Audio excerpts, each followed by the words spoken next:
ಶಾರದಾ ಎಂಬುದಾಗಿ ಶುಭ ನಾಮಕರಣವನ್ನು ಮಾಡಿದವ ಸಂತೋಷ ಭರಿತಳಾಗಿ ಸತ್ಯಲೋಕದಲ್ಲಿ ಇರಬೇಕಾದವಳು ಬೇಸರದ ವದನ ಕಾರಣ ಏನು ಕಂದ?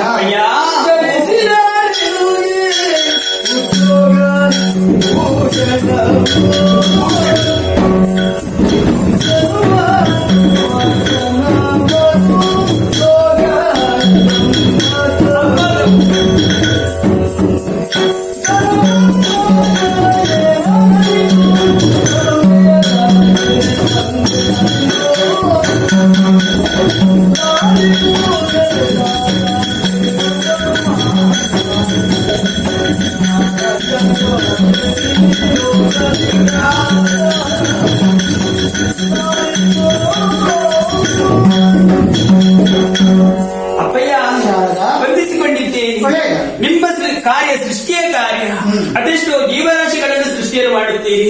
ಅಂಡಜ, ಪಿಂಡಜ, ಯೋನಿಜ, ಉದ್ವಿಜ, ಶ್ವೇತಜ, ಜರಾಯುಜ, ಇಚ್ಛ, ಕ್ರಿಯ, ಆಕಸ್ಮಿಕ ಎನ್ನುವ ರೀತಿಯಲ್ಲಿ ದಿನವೊಂದಕ್ಕೆ 84 ಲಕ್ಷ ಜೀವರಾಶಿಗಳನ್ನು ಸೃಷ್ಟಿಯನ್ನು ಮಾಡುತ್ತೀರಿ. ಆ ಜೀವಿಗಳಿಗೆ ವಿದ್ಯೆಯನ್ನು, ಬುದ್ಧಿಯನ್ನು, ಉದ್ಯೋಗವನ್ನು ಕರುಣಿಸುವವರು ನೀವೇ ಆಗಿದ್ದೀರಿ. ಆದರೆ ಉದ್ಯೋಗವನ್ನು ಕರುಣಿಸುತ್ತೀರಿ, ಹೌದು. ಹಾಗಂತ ಹೇಳಿ ನಿಮ್ಮ ಪ್ರೀತಿ ಮಗಳಾದ ಶಾರದೆಗೆ ಯಾವುದೇ ಉದ್ಯೋಗವನ್ನು ಕರುಣಿಸಲಿಲ್ಲ. ಒಂದು ಉದ್ಯೋಗವನ್ನು ಕರುಣಿಸಬೇಕಪ್ಪಯ್ಯ. ಶಾರದಾ ಸಣ್ಣವಳು ಎಂಬ ಕಾರಣದಿಂದ ಉದ್ಯೋಗದ ಒತ್ತಡವನ್ನು ಕೊಡುವುದು ಬೇಡ ಎಂಬುದಾಗಿ ಭಾವಿಸಿಕೊಂಡು ಇಷ್ಟರ ತನಕ ಇದ್ದವ. ಈಗ ನೀನಾಡಿದಂತಹ ಮಾತುಗಳನ್ನು ಕೇಳುವಾಗ ಸಂತೋಷವಾಗ್ತದೆ. ಹಾಗಂತ ನಿನಗೆ ಕಾರ್ಯವನ್ನು ಕೊಡುವಾಗಲೂ ನಾನು ಆಲೋಚನೆಯನ್ನು ಮಾಡಬೇಕಲ್ವೇನೆ? ಹೌದೇ. ಸಾಮಾನ್ಯದವಳನ್ನು ನೀನಲ್ಲ ತಾನೆ, ವೇದ ಪುರುಷನ ಸುತನ ಸುತೆ ನೀನು. ಆ ಕಾರಣಕ್ಕಾಗಿ ನಿನಗೆ ಒಪ್ಪುದಾದಂತಹ ಕಾರ್ಯವನ್ನೇ ಕೊಡಬೇಕು ಅಂತ ಅದರಲ್ಲಿ ಯೋಚನೆಯಲ್ಲಿ ಮಗ್ನನಾದಾಗ ಹೊಳೆದದ್ದು ಒಂದೇ. ಈ ಲೋಕದಲ್ಲಿ ವಿದ್ಯೆಗಿಂತ ಮಿಗಿಲಾದದ್ದು ಯಾವುದೇ ಇಲ್ಲ.